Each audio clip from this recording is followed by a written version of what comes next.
Сигарет чекпей, насыбай чекпей, жакшы бала болуп, чоңойганда апаңыз сыйлап, бейишке апарыш керек.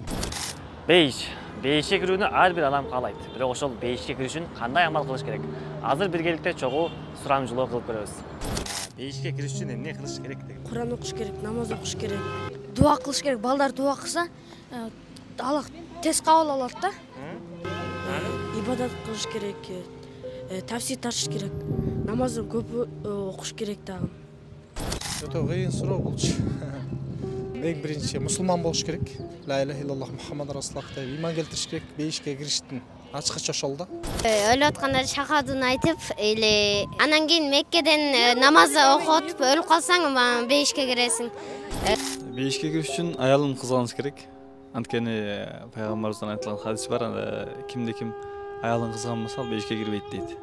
Сигарет чекпей, насыбай чекпей, жакшы бала болуп, чоңойганда апаңыз сыйлап, бейишке апарыш керек.